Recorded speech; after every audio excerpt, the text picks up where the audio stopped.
Okay, this video is about installing an electrical fan.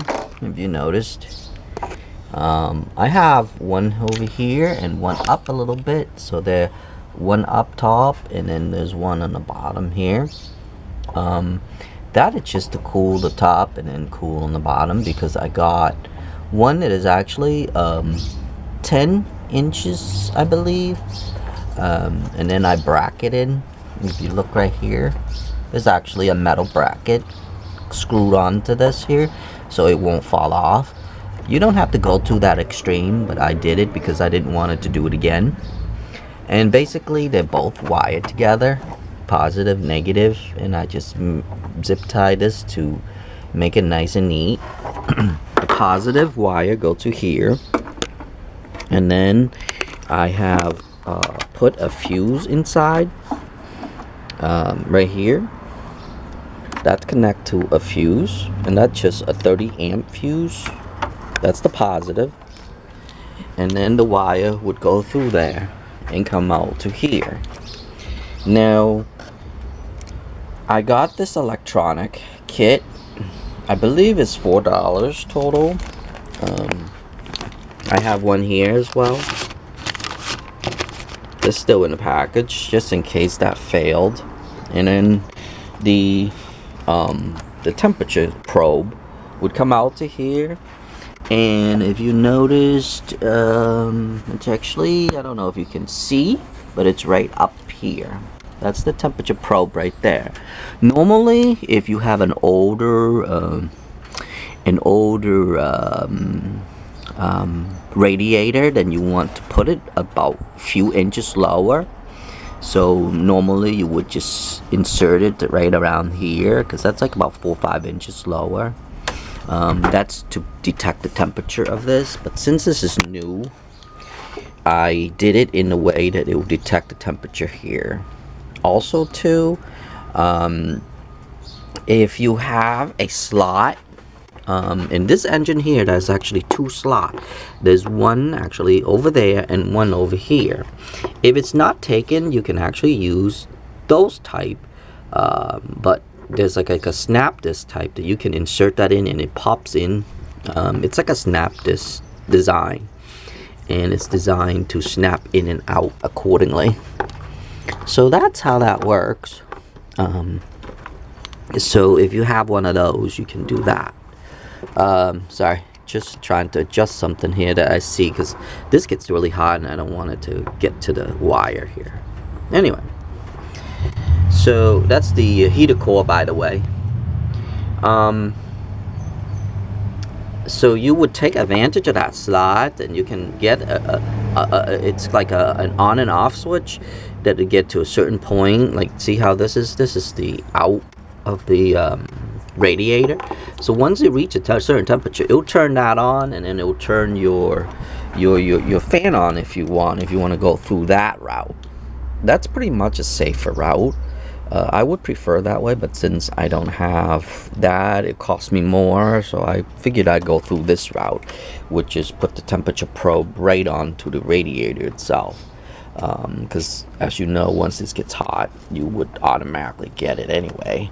It'll turn on anyway, so there's no point of going through that route. Some people prefer to go through that route, but for me, I go through this route. It's easier for me, and plus they came with the temperature sensor right here already, so you can actually just insert it that way as well, because all of this is just an on and off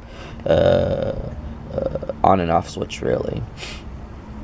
And what that does, it's okay, I'm gonna explain a little bit.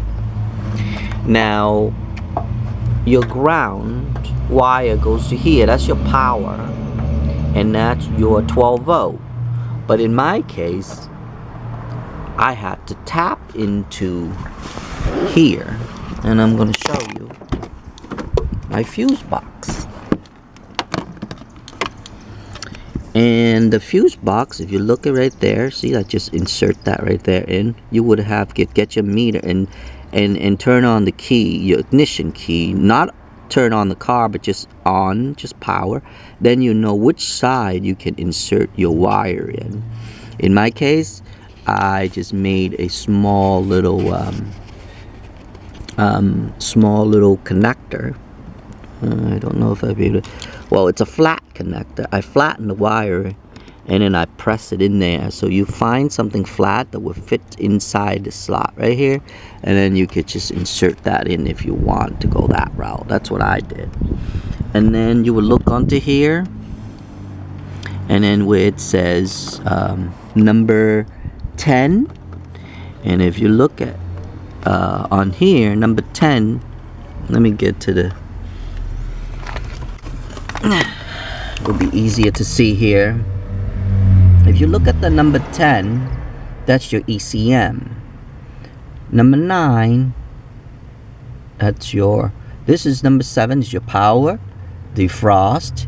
9 is the ECM, that's the battery, and 10 is ECM ignition. So find your ignition, or even your radio, whatever. You can do that too as long as it goes up, but you can't leave without your ignition, right? So that's what you can do.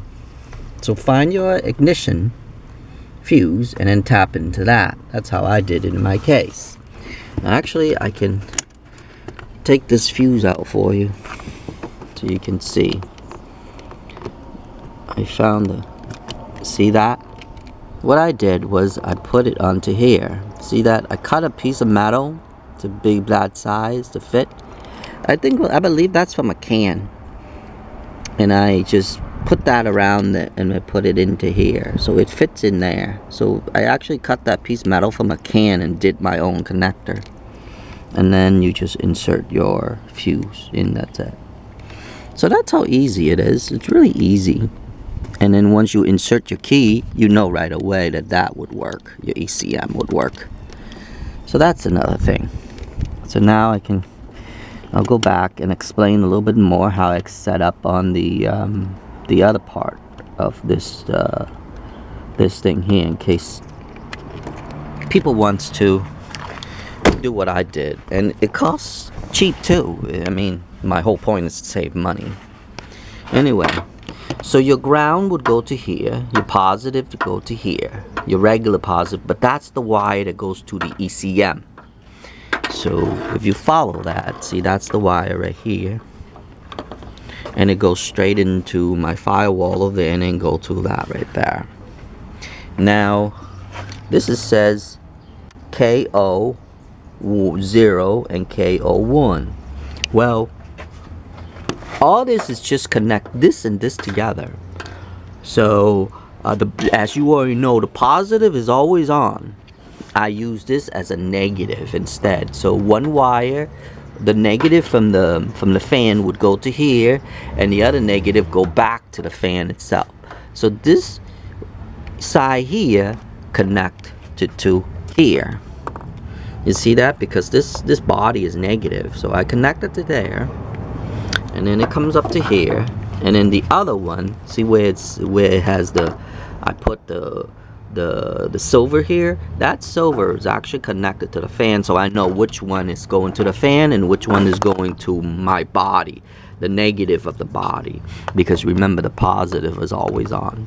So it's pretty much quick and simple, easy. I mean, extremely easy.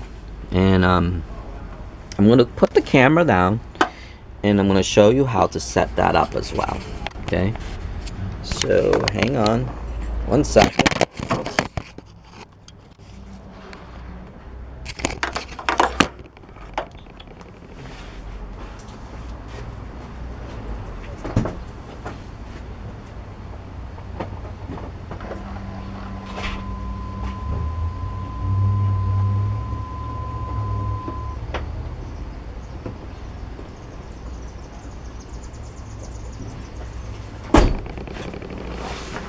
Okay, so I turn on the ignition, and now look what it says. It's 63.4 degrees. Now if you look at that, 63, right now, that radiator is about 149 degrees. I made a chart here. And this is for my summer. So anytime it goes around 65 degrees, this is in Celsius, this is in Fahrenheit. Winter, I put it up higher, so that way, this is my asterisk right here. I put 90. That's 194 degree. That way you can get heat. So this fan doesn't turn on until 90 degree in the winter. In the summer, I use this setting. It's depend, because in the summer, you would want the first of all, you want the air conditioner. So for air conditioner though, my suggestion is, because I took my air conditioner out, for air conditioner you want to put the air conditioner in a different fan. That would detect the heat from the core, from the hot side of the air conditioner. So you want to set that separately. It's the same principle. It's just that it's one fan would control the hotness, and one fan will control the cold. You can do that, or you can do two small fan in the radiator, and one small fan, another small fan, or the same fans for, or two of them if you have room.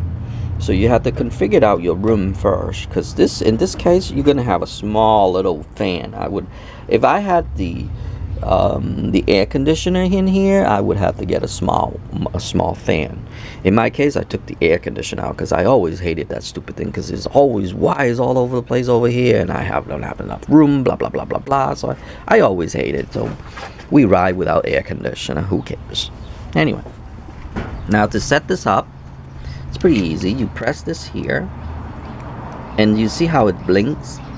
Now right now it's setting at 65, so if you look at it, that means in the summer it turns on at 149 degree. I know a lot of people don't like this because they think that wasting gas by setting the temperature up that high. But if you really think about it, when you first turn on your car, you're less than that anyway, so you're like halfway. So wasting a little bit of gas versus hot engine, what would you decide? You're gonna have to decide that on your own. From my case, I'd rather have a cool engine and waste a little bit of gas. Even if you waste $10 a month on and $5 a month on gas, wouldn't you think that'd be worth it to you? I mean, that's up to you on that one. I can't tell you what to do or whatever, but for my case, I'd rather waste $5 worth of gas and save my engine. Now, different people would think differently, and if you think about a year, that's only $100-something a year to save your engine. I mean, 10 years is only what, $1,000? If you can save your engine for 10 years, wouldn't you think it's worth it? I mean, beside like other accidents you can't control, but as engine wise, and this thing has lasted us since 1996. So you don't think for a moment that is all worth it to you already, just for that alone? So it's gonna depend on you on that or not. But for me, in the summer, I set it to 65. In the winter, I set it to 90 so we can have heat. If I live in Florida or California or Texas or anything that is down south, trust me, I would run this car without the thermostat, and I would have this fan turns on 140 degree. Like I said, if I waste $100 worth of gas a year, 10 years is only $1,000. That's nothing. I mean, imagine you get a 10 years, and as an average of a car, you get a lot of out of it. But here's the thing. Now heat, if you go heat, hot and cold, hot and hot and cold, you're gonna have more chances to warp your engine, and then you're gonna have to fix your gasket. You're gonna have to reshaving your head and all that crap. You don't think $1,000 is worth it to you for 10 years on gas? Just waste it. Fine. For me, it is. Because taking that apart, it's gonna be like 3 days job to fix all the gaskets and stuff, because like I said, heat is what kills most of it. And then if you have, this is what you do by yourself, it costs like around, with all the gaskets and stuff, is about $200 doing by yourself. But if you have this as a mechanic alone, right? One time I called this guy up. He won $2,400 for the head gaskets, and all the gaskets have been changed. He won't just change one gasket alone. He said that when he takes it apart, he wants everything to be changed, which means it's the cover gaskets right here, the oil that where it comes out. You see this bunch of them right there. So that we know for a fact we need the oil to that gasket. What is it? The valve cover. Those has to be changed. But he won't change any of that unless he goes down deeper. So he said that if he's going to do a head gasket, he's going to change all the gasket at the same time, which means everything has to be changed. And he won't do it.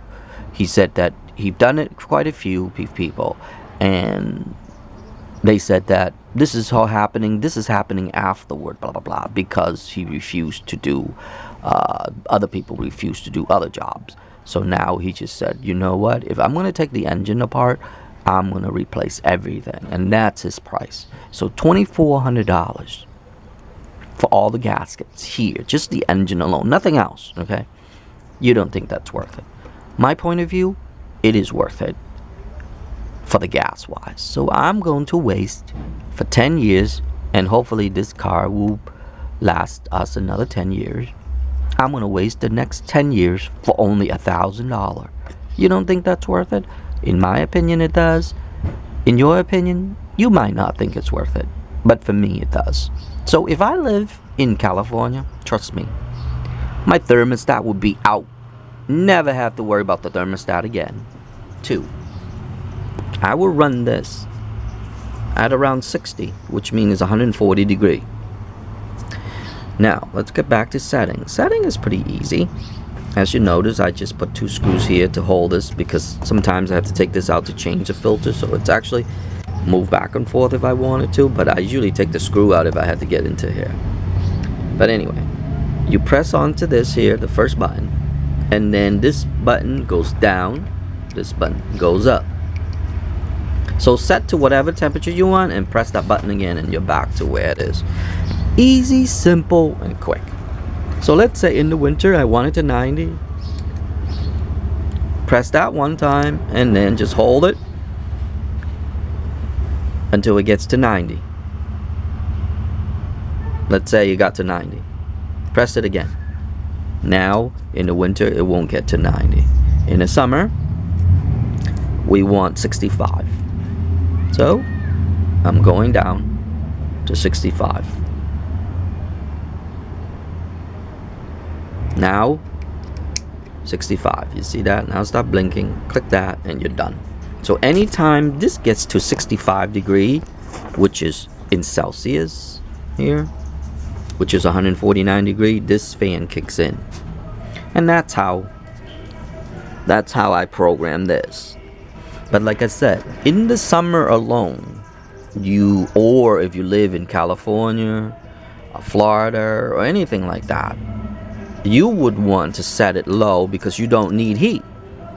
Now, by doing that, by eliminating the clutch fan, that alone, I know, fucking music, that alone will give you enough amperage to run your AC, to run those 2 fans. Believe it or not, those 2 fans, it's only 8 amps total. Now, I upgrade that to a bigger alternator, and look at the alternator. That is a 250 amp alternator, and I have enough on that to run that as well. And the alternator is easy to take it apart, blah blah blah, to change.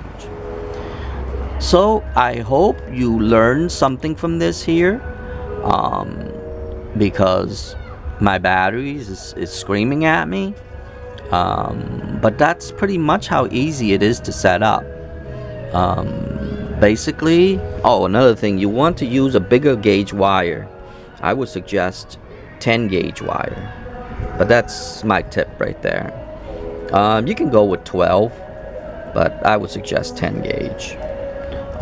Use the 10 gauge so that way it's enough here. But I will link all the info about this module and the 2 fans, because that's all you need is the 2 fans, the wire, and this thing right here, because this is able to hold up to